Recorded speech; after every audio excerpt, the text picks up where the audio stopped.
Welcome to the Authentic Physician Show, where we have honest conversations about medicine, identity, and health transitions that women are not prepared for. If you're a woman juggling work, caregiving, and a body that no longer responds the way it used to, you are in the right place. Today's conversation is not about perfection, it's about truth.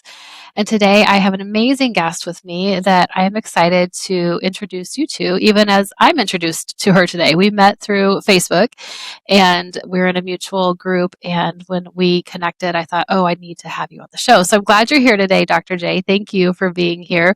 I'm going to let you just take a minute and introduce yourself to our audience. Sure. Well, thank you so much, Dr. Amy, for having me on your show. I'm super excited to be here. My name is Dr. Janeeka Benoit. I'm also known as Dr. J, and I am a double board certified internal medicine and sports medicine physician. And I am also the owner of Investable Health and Wellness, PLLC. And my journey, I'll start with my journey throughout medicine has been pretty interesting, because I actually am the daughter of a physician and, also the daughter of a physician who had his own private practice. And so, as a young girl, I got to see my dad create his practice, and he made it his own. He would throw a holiday party every year for his patients. I was a part of the entertainment section, and I would play the piano. I would tap as part of the entertainment, and it was just great being a part of that with my dad. And I think really since then obviously he inspired me to become a doctor, but as I was going through my medical journey, I thought about like what I wanted my life to look like as a physician, because I saw just, what typically it looked like, just, working really hard and coming home late. And I was like, well, I don't want that. I want to create something of my own. I want it to be fun. I want it to be exciting. I want to love it. And I've had different types of businesses actually throughout my medical journey, but most recently, I'm really proud of my business, Investable Health and Wellness, because it stemmed from my own journey. Because as soon as I got into my mid-30s, I really started realizing that my body started changing. And with being a sports medicine physician, I've been really active really throughout like my whole life. And so I didn't understand what was happening to my body. And then also at the same time, I was working for an obesity medicine telehealth clinic. And I realized that the women about my age were having the same issues. And I was like, okay, there must be something going on here. Biology. Yes. And so that led me to go deeper. That led me to go deeper into nutrition. It led me even to go deeper about types of exercises so that I could help myself and now help the ladies that I help now really stop fighting with their body and start working with their metabolism. And so that is my newest baby and what I'm really excited to talk about. And yes. I love it. And I think that for our listeners who are also high achieving, ambitious people, taking care of lots of different things, wearing lots of different hats, that is the theme I hear as well, which is I'm doing everything right. I'm doing what I've always done. Nothing's changes. And now I have this, belt around my waistline or this tire, as one lady called it. And I had another woman, she's like, I just have this kitchen apron that follows me around everywhere. And I thought she meant a physical apron. And then she like made her body move. And I was like, oh, you mean the belly is what is bothering you? She's like, yes. So whatever people call it, it is something that they recognize as not them. And that disconnect between who they see themselves as and then they look in the mirror, it can be very striking, demoralizing for a lot of women. So tell us what you're doing to address that tension. And if there's a top takeaway our listeners could have, what was the number one thing you would tell them when it comes to this area? Yes. Well, for me, I realized that, especially during this time, I had a lot of stressors. And so, I've always been really business oriented. So I was, working in business, but then I was also working as a physician. And I realized that anytime I had to do anything in the business, I would get anxious. And so that would lead me to snack. And because I would snack, I would feel bad about snacking, and therefore I wouldn't have meals, and then I would be hungry, and then I would snack even more. And so that is It's a what, cycle. yes, it became a cycle. And I had to realize, well, if I'm, creating these businesses and I'm, functioning as a physician, I need to make sure that I am well nourished. Right. I need to make sure that I am having balanced meals that is able to support my brain productivity and just my productivity in general as a human being, Mm-hmm.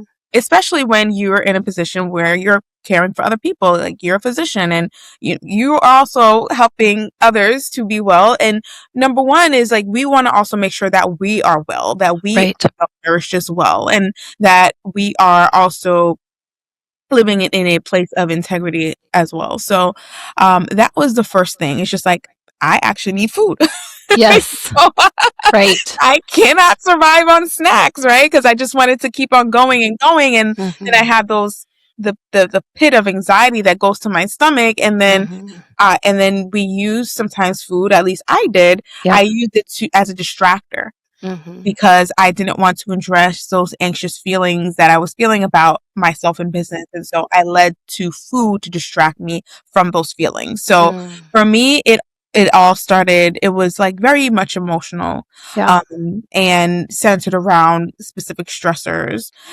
But also there was some, certainly, physiological changes that happened because as during this time, I was still active and I was doing all the things that I was doing. But then I noticed my LDL cholesterol started, creeping up, and it was the first time that my LDL cholesterol was really elevated. Mm-hmm.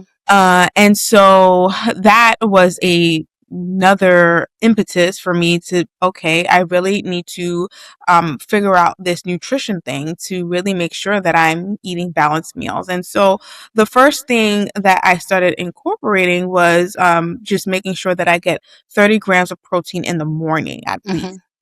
As an anchor, so I know that, okay, I've at least done this for myself, and then I'll continue to add on more protein throughout the day.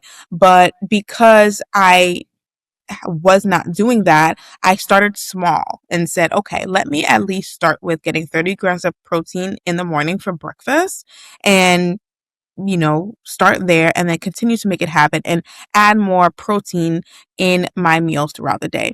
And that helped like tremendously because I did not have those feelings of hunger throughout the day. And Mm-hmm. then I was also properly fueled, and I was Mm-hmm. able to perform my tasks in a way that, I felt well. Yeah. And so it was, for me, I think the biggest things was recognizing that I was using food as a distraction, Mm-hmm. and then also, ensuring that I've gotten enough macronutrients to allow me to be satiated throughout the day instead of constantly hungry. Got it. So by macronutrients, proteins, carbs, or fats, I'm Correct. curious, why did you choose protein and not fat? Because they both would have given you a long-lasting effect versus the up and down of a carb.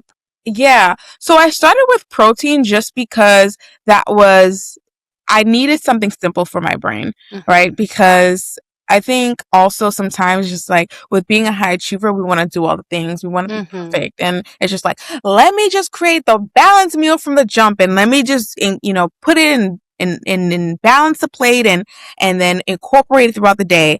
That was the first thing that I started with. I just started with one macronutrient, and I Good was like, idea. let me start here. Yes. And then I will build upon that. Because with the high achieving brain, we just want to Hmm. get it all right. Right. And that is, that's the thing. That's a beautiful thing about us. We just want to do all the things, and we just want to get it right Hmm. from the start. And I had to pace myself.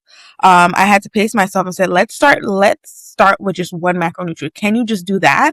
Hmm. And then after a while, right, I started, looking to see, okay, am I getting enough carbs? Am I getting enough protein? And then now it's at a point where, I can eyeball it, and I have certain meals that I make, and I know that I'm Hmm. getting the balanced amount of protein and fat and carbs, and it's much easier now. Yeah. But I just had to start with one thing, Yep. one thing, and then build upon there. That is a lot of wisdom right there. Yeah, So many of us are all or nothing thinkers, and it's, exactly. you didn't eat the right thing for lunch. Okay, well, I've just screwed up the whole day. I'll blow it the rest of the day while I'm at it. And that's not the right mentality either. So glad to understand the carbs versus fats versus protein for you. I like the idea of the protein. I was just curious if there was a reason medically you chose that over the fats, and it just was what worked for your life, For which is sure. another lesson, right? Like, do what Yes. works for you. Yes. Um, I am going to ask your permission to push back on something you said just for kicks and giggles, okay? Sure. I am becoming increasingly convinced that this idea of a balanced diet, right, where we Uh, say you need all the whole grains and all the things, whatever shape it's in, the pyramid versus the plate versus the heart. I'm not going to argue any of that. yeah. But my question is, I should say, my belief is, I don't think most people in the United States have any business eating a balanced diet, because a balanced diet only works, I propose, if you're starting in a balanced place. Mhm. So, for people who don't have insulin resistance, who don't have any degree of abnormal cholesterol induced by a diet, who don't have high blood pressure induced, whether it's the salt, the sugar, whatever frame of mind we want to argue, how can we tell these people eat a balanced diet? Because we know, for example, let's say diabetes, we'll make it uncontrolled, really easy. A1C is horrible. It's 9%, okay? Yeah. That person has no business eating any grains, let a grain, well, whole grain or not. And that's exactly what we're telling people to do.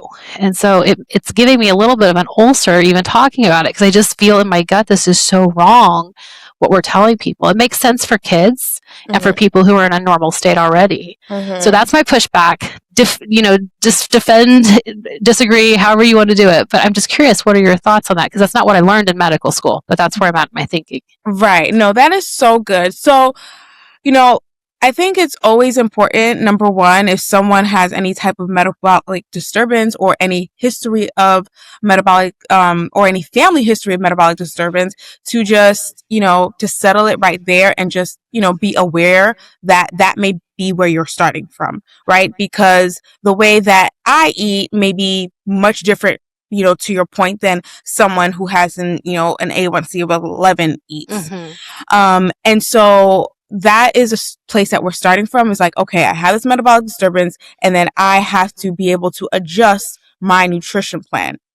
Now, I would say that when it comes to quote unquote balance for people with metabolic diseases, it's important to understand that, a grain to me may not respond the same way to respond in the same way that a person with an A1C of 11% Yes. responds. All right. And then with that, it's important that, number one, when they are eating any carbs, that they are focusing on foods that are lower on the glycemic index, Yes. right?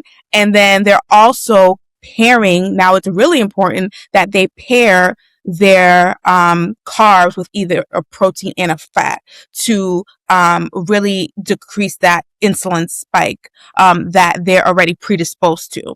Right. So I think number one for people with metabolic disturbances is coming from a place like, this is where I'm working from, and not making it mean something bad, right? I think Correct. that's Right. another thing. It's like, Yes. oh, something's wrong with me. Oh, like I can't eat that and you can. There's nothing wrong with that. It's just the way that you're designed, Right. and just realizing that that is your starting point. Mm-hmm. And so with that awareness, and not making it mean a thing, or not even mean like not also meaning that you're doomed, right? Like, well, Right. I just can't, I'm just not going to eat it. It doesn't Right. mean that you can't. You just have to modify the way that you eat it. And you have Right. to realize that that is what you need to do for you and your Mhm. physiology, right? And so I think it's number one, being aware of where we're starting from, recognizing what our physiology is. And number two, recognizing the modifications that we have to make that works for us, because everybody's body is different. Everybody has a different physiology. Everybody has different genetics, different family history. And we have to take all this information into account when it comes to our nutrition. Yes. And then also, and I think is really important, assessing what's Mhm. happening. And so Yes. with my clients and patients, I do, I assess their body composition, right? And so that's also a way to see, okay, so like, let's say you're having, you're having a heavy carb month, and, you were just stressed out and you were eating more Mhm. chips than usual, and just, things that are more likely to spike your insulin response. Okay. That lets us know that, all right, well, we have to, like, just bring it down. And what are some lower glycemic index foods that you can bring into your nutrition that is also paired with protein and fats that you enjoy. Also, I think it's important to recognize that, we can still have enjoyment in healthy food, right? It doesn't all have to be, okay, like processed foods that is addictive in nature and that makes us feel good, but we can enjoy healthy foods that are nourishing for our body, that helps to stabilize our insulin levels. That can happen as well, right? And so it's recognizing that, yeah, there are like healthy foods that you can enjoy. So it's understanding, okay, so if your body composition, shows a change where you're having more fat than you did in your last composition, or you're just not building muscle, then that is a sign that, okay, we need to change something in nutrition. So what are you eating? And, in that case, I would, do a nutrition audit and see, okay, what type of food are you eating? What is the carb content? What is the protein content? What is the fat content? And seeing if we could shift those macronutrients around so that it could put you in a more optimized body composition. And then we use that data and then we adjust. Right. Right. And so, no, and I do, like, I definitely appreciate that, because we do have to understand where we're starting from. We have to be Yes. aware of our physiology, of our genetics, and realize that it's nothing against you. It's Mhm. just, this is your baseline. And Right. that's great to be aware of that baseline, right? And, Yes. and not just be like, oh, well, I can't eat anything because my body doesn't respond that same way. No, it's great that you're aware that your body responds in this way and that this is your baseline. And then we can create a plan that works for you, and it can also be enjoyable. Right. Right, absolutely. So, I want to go back to a couple of things you said. I could take us a few rabbit holes here, but let's clear up some things. So, first of all, for our audience, explain what a low glycemic diet is. You talked about that a couple times. Yeah, so a low glycemic diet is there are foods that don't spike your insulin levels. So just at a baseline, if there are people who are not medically inclined, when you eat, let's say carbs, for example, we have a hormone that is produced called insulin, and that helps to bring the sugar inside the cell. So this is the way that I like to explain it. And so let's say you're at a club, right? And you have the bouncer as outside the club. And then there are some, people, they're trying to get in the club, but they're really just standing out in the sidewalk. The bouncer is going to, maybe raise his voice, or he's going to signal to the people to get from outside of the club inside the club. And so the bouncer is like your insulin, right? And so the bouncer is trying to take the people outside the club, which is the sugar, and put them inside the club, which are your cells, right? And so that is the insulin's job, is just to take the people outside the club and bring them inside the club. And then when they're inside the club, we're cool, we're calm. The bouncer is cool and calm. He's like stabilized, right? But then if there's like so many people outside of the club, and the bouncer is just, like screaming and yelling, and then then the people outside the club, they bring more people outside the club. So his response is really, really high. And now the bouncer is experiencing resistance to all these people because he cannot bring those people inside of the club. And that is called insulin resistance, right? That's equatable to the bouncer having bouncer resistance or insulin resistance, however you may see it. I love that. And so that's how I like to explain it. I hope that makes sense. I think most of us understood that analogy. That's a great way to describe it. And way more fun than the medical graphs we could show, right? Exactly. And so the lower glycemic index foods, that would be if, the bouncer is able to control the people outside the club and he could bring them in the club and he's nice and stabilized and he's nice and cool. And those are the low glycemic foods.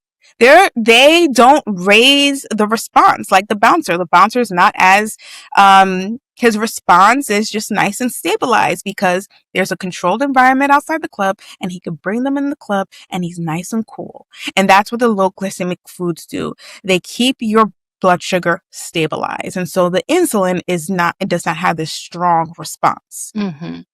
So we could obviously Google low glycemic foods and see what came up. But do you have a favorite resource or website on that you point people to if they want to learn more?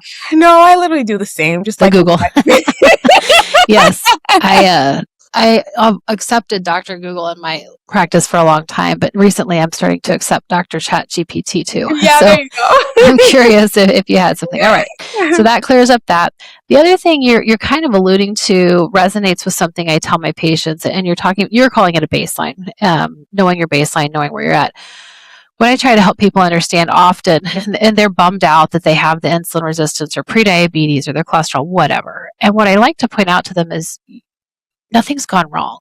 Exactly. This is your biology. And if your ancestors 1,000 years ago hadn't had this biology, they wouldn't have survived to pass their genes to you. Mm-hmm. So your genetics and your environment are mixing in a way that isn't as functional for you as it was for them, but we're also trying to get you to outlive them, right? Like they were running from the saber-toothed tiger and we're running from work demands and emails. And so the difference being stressors, but your biology functions the same way, and learning to adapt within that environment is what's going to be critical for you to have success.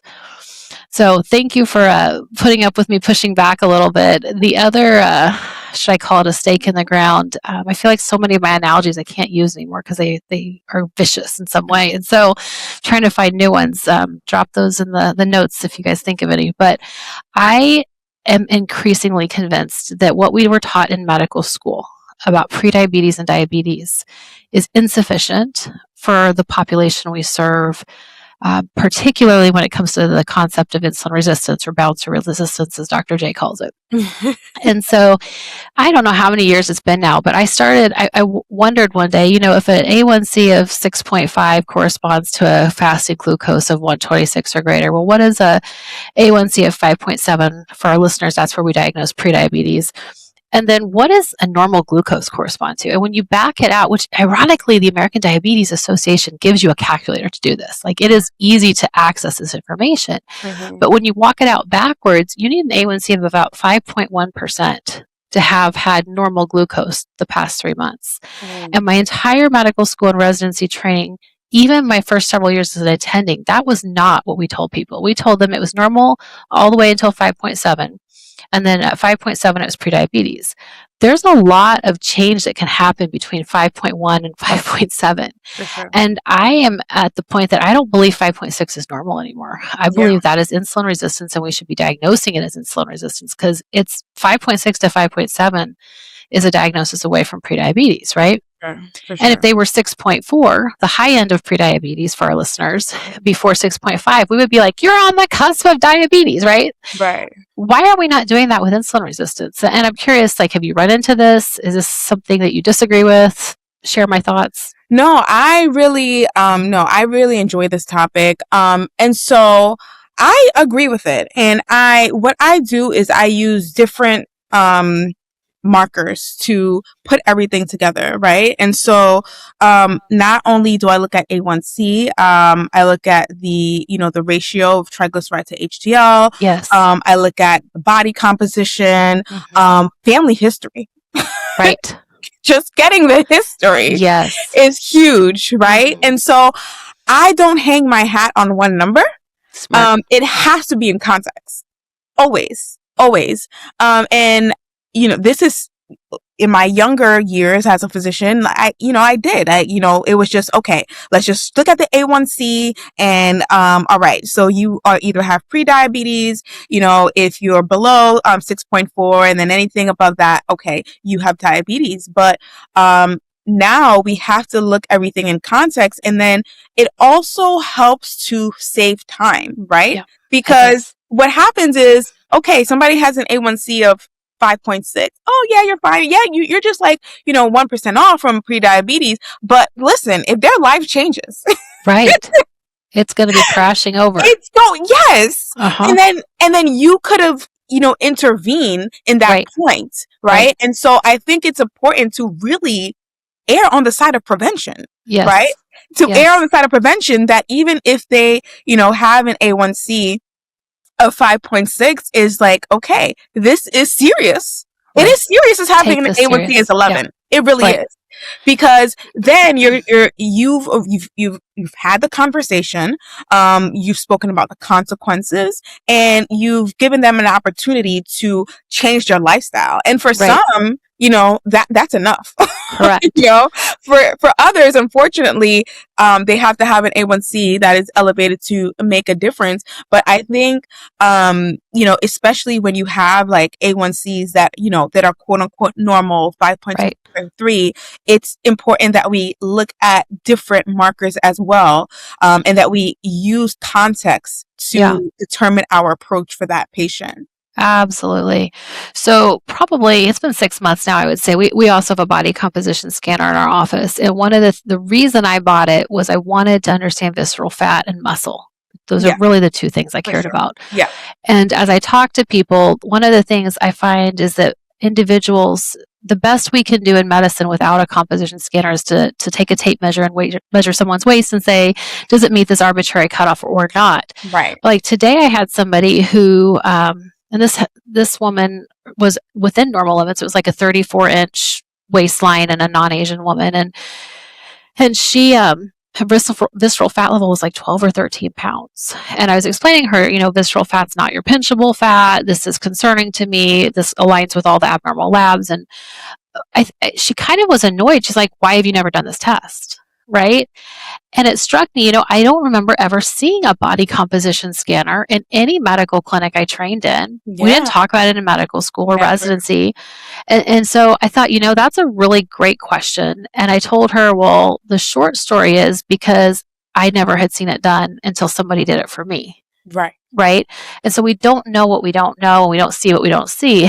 And, then she's asking, what's normal for a woman. And I was explaining different machines, and research being as it is terrible right now. Mm-hmm. But it struck me as there's so much we could do that either is blown off or just isn't done because it's not paid for by insurance. Right. And that has to change. And I don't think it can be only physicians and advanced practice providers who are making the call for change. It has to come from legislature, which means they have to feel the pain points, which comes from the people in their districts, which means we have to be engaged. But we all agree that insurance shouldn't be making our decisions, and yet it is. And so I'm curious, in your work, I see it a lot. I think you probably share some of this. I'm also obesity medicine certified, so we do a lot of GLPs, and something in our community in St. Louis, Missouri, is something like 70% of people who have insurance don't have coverage for these medications. It's a high number. Yeah. Is that what you're running into in your world, or and I forget where you're practicing, so remind us of that too. No worries. Yeah, so I have a telemedicine practice, and so it is non-insurance based. Mm-hmm. And so the clients and patients that I work with, I talk about body composition, and I talk about, yes, we can use that as a way to assess your progress. It's not mandatory that they have it. If we don't do body composition, there are subjective markers that I use, just like, how do you feel? Do you feel stronger? How do your clothes fit? Right. There is the waist to hip ratio, waist Mhm. circumference. There's other markers that we can use out there. But yeah, so I don't use insurance because there are, there's just so many bells and whistles that we have For to go sure. through.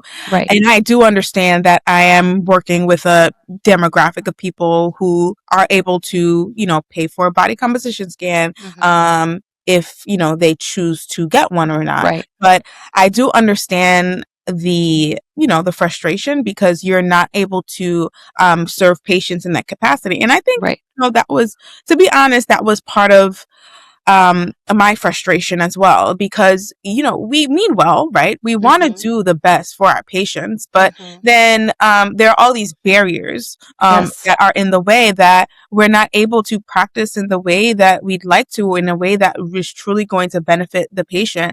Mhm. And so, I had to choose, okay, like, how do I want to practice? And I had to practice in a way, at least for me, just not only in terms of how I plan to provide care, but also just something that fit my lifestyle, and also that made me feel at peace.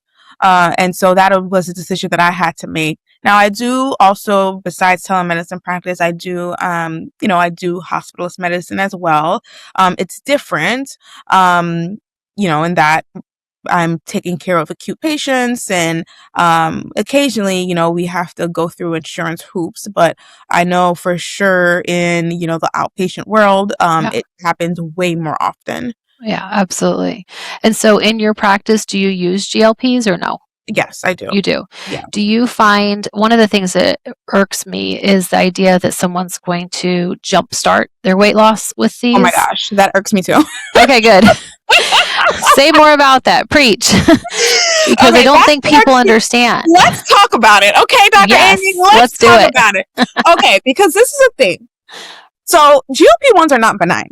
They're Yeah. going to change the way that you interact with food, right? And so that effect can mean different things for different people. So one of the mechanisms by which it occurs is that it decreases your appetite, which is, I think, is, the main effect that we see.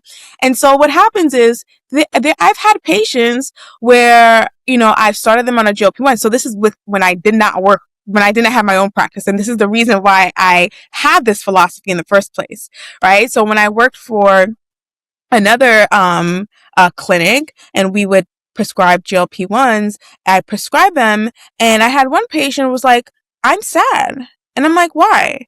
And then she was like, well, I cannot interact with my friends the way that I used to because I'm not Mm, hungry.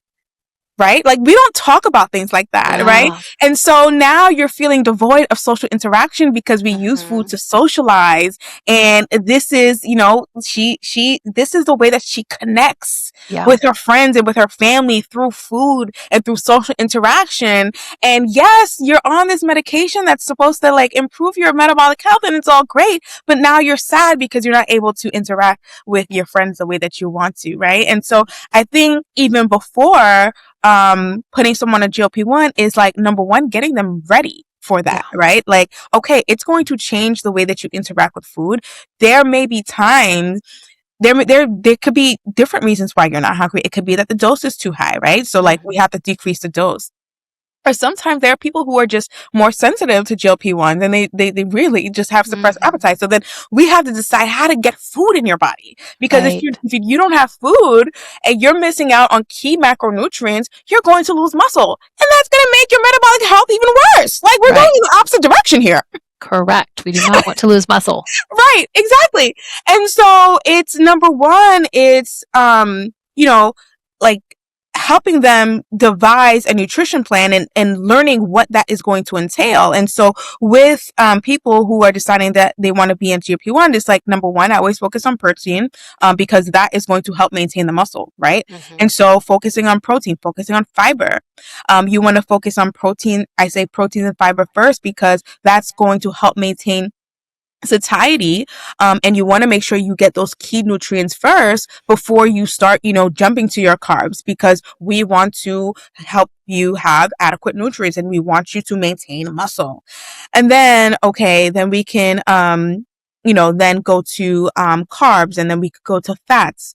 And then I also say with water, make sure you're not drinking water like an hour before you eat and like 30 minutes after, because that is also going to contribute to your satiety. So like there's this whole new strategy in place. Yes, It's there's not like so much. you can just like eat and be like, okay, I'm hungry. Right. It's just like, okay, well, did I make sure I got the protein first and the fiber first? Like, Exactly. Yes. am I drinking too much water before I eat? Right? So Mhm. there's like all these things that we have to, recognize. And then there's food aversions, right? There are things that Correct. you used to like and you That cannot eat ooh, anymore, no. Yes. because you now have an aversion to it. So it's great when it's something like alcohol, you know what I mean? Right. But Right. what if it's that steak you used to Right. love and you Yes. enjoyed, and it's also a great source of protein, and so you're like, oh, okay, well, I used to love steak and that was my source of Mhm. protein, so now you have to find new protein sources, and Right. so that is Right. a new palate conversation that you have to Mhm. have, and figure Yes. out what type of chicken you like and what just other proteins that you would Right. enjoy to eat. And so it is not benign, right? It's not like, okay, let me just get on a GLP-1 and I'm going to lose weight and all is well. No, it's going to change your interaction with food, either, for better or worse. And so Yeah. it's also, helping people through that process. And it's like also it's more than just, okay, that it suppresses their appetite, because what will happen is like you have certain personalities that will come about like they didn't realize that they had. And so for example, if you have, and like I mentioned with the person who liked to eat, like she's realized like she's an extrovert, right? Right. And so like Right. she likes that Mhm. interaction. And so like now she's like, oh, like I don't even want to eat anymore. I don't want to even be around my friends because they're going to think I'm weird. Mhm. Like, cause I don't want to eat anymore. And Yeah. and they're going to think I'm weird because I don't want to interact with them in this way around food. And so it is not benign, right? It's going to help you like think, okay, well, like I really do enjoy this. I really do I enjoy food. I enjoy Yes. interacting with food amongst my friends and family. And so, um, I just went through a whole tangent with that. That's okay. I'm tracking. I do want you to define satiety for our listeners so they know what you mean because you keep saying Yes. satiety. So satiety is so in the simplest term is fullness, and really it's on a spectrum, right? And so, and especially with people or GLP-1s, they have to understand that, because when you're not on a GLP-1, I mean, sometimes it's you really have to focus. Like when you really have to focus, because you do get full, or you Mhm. maintain or achieve satiety much quicker than if you were not on a GLP-1. So you really have to focus, like, okay, all right, how do I feel right now? Like there's a lot of attunement with your body that you have to develop. And if What you're just happens if you don't? it becomes difficult. It does become challenging, because Yeah. you have to be able to connect with your body and say, okay, am I hungry? Okay. No, I'm not hungry. Okay. But did I get the key macronutrients today? Right? Because, and if you don't have that body awareness and you just eat and you just avoid all, fullness signals that you're Mhm. getting from the GLP-1, then you can develop those side effects that you see all over social media. You will have a new relationship with your bathroom. Exactly. Yeah, Like the nausea and the vomiting, the uh-huh. diarrhea, right? And it And doesn't go so, away in 6 hours like a stomach bug does. You have it for several exactly. days. Exactly, exactly. And so so for people who are detached from their bodies, especially people Mhm. who, have traumas and don't have Mhm. that connection with their bodies in that way, it can become challenging, because you really Yeah. have to pay attention to be like, okay, all right, um, I am hungry. Like, Mhm. okay, so this is what hunger, and like getting used to like what hunger even feels like for True you. hunger. And Yeah. there are stages to it, right? It's just Mhm. like, oh, okay, this is like, okay, I'm hungry, but like, I could get a snack hungry. Or like I'm hungry, it's just like I want a meal. Like I want Uh-huh. protein, carbs, and fat. Or like I'm hangry now. Yes. I need Yes. food now, now, now. Right. And so it's connecting with your body in that way to understand the different stages of hunger. And then also when you satiate that hunger, also knowing what fullness feels like to you. Is it Mhm. like, okay, I'm content now? Like, this is how I like to feel. Or it's just like, okay, I just did too much and I just ate more than I should have and I have too much satiety. Yeah. And so it's a lot of body connection, Hmm. especially when you are on a GLP-1 that, Yeah. needs to be recognized. So we're going to do some rapid fire here. Ready? Sure. Okay. What do you think about compounding? For it or against it? I'm for it. I'm Okay. for it. Yeah. Okay. Is there any risk to doing it? I would say the track record to know what the track record of the company is, to ensure that they are maintaining sterility and quality, and to know the pharmacy board that they're under, right, and Okay. making sure that it's reputable. So Good. I think Okay. as long as you put those checks in place and you do your due diligence, and I think it's fine. Okay. Yeah. Microdosing. Microdosing, I'm for it. Yeah. I think it took me a while to get with it, because Hmm. I'm like, well, what if the dosing should be changed? But I think once a patient um has is well experienced with the GLP-1, and they get to a point where I'm good here, like I could ride this out and I like where I am, then yeah, we can do microdosing to maintain their current weight. Okay. And just so we're clear, I should have introduced it, but how are we defining microdosing for our audience? So microdosing is a low dose of a GLP-1 that allows a patient to maintain their weight. Cool. All right. Last one would be injectable or oral GLPs. In my experience, I feel like a lot of people have had more side effects with oral medications than injectables. And so I prefer injectable medications than oral medications for that reason. Cool. I just figured we get all those out of the system so we could Sure. introduce that part of the GLPs. Yes. The last thing I want to kind of tiptoe back into a little bit, and I realize that most of our listeners may not even realize the diagnosis I'm going to talk about right now, which is binge eating disorder. Mm-hmm. Different than bulimia for our listeners. We're not talking about binge purge, but binge eating disorder often sets itself up where you're thinking about food all day long. You're having episodes where you eat more than the average person would eat in a short amount of time. You're feeling guilty for it. So, those are just general definitions for our listeners. I diagnose that nearly every single week.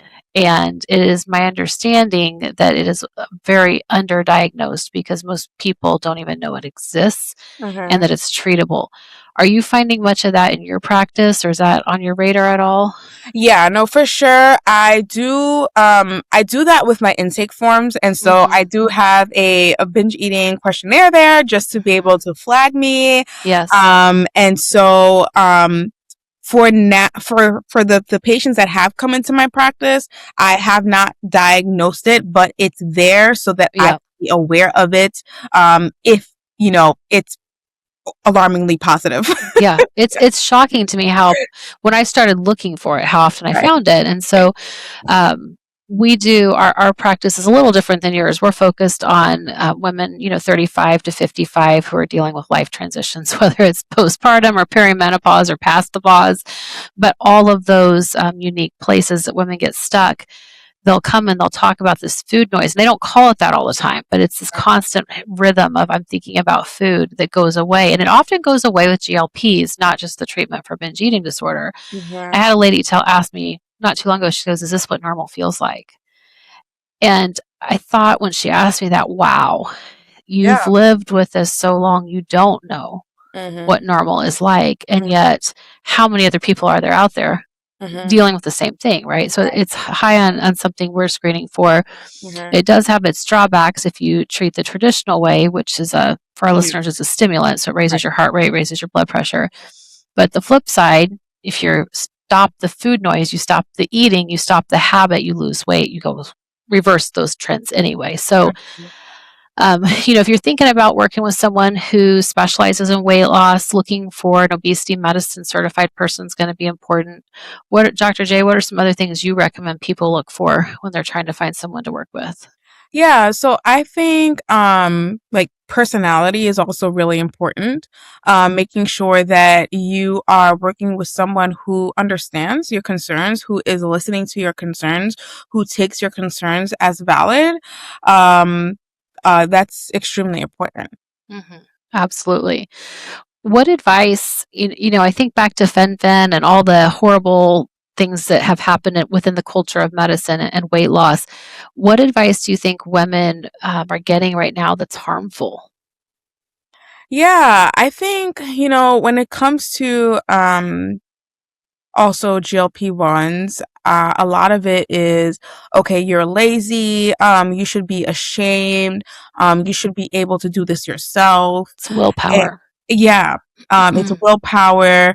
And, there are people who have metabolic disturbances where this would certainly be helpful. And then not only just in the weight loss side of it, but, improving your metabolic health, reducing those risk factors for cardiovascular disease like hypertension, like hyperlipidemia, and so strokes. And so there are all sleep apnea as well, Mhm. because it's also approved for tirzepatide is also approved for sleep apnea. So um, we are also helping to reverse a lot of these metabolic diseases with this, and there is no shame in wanting to help.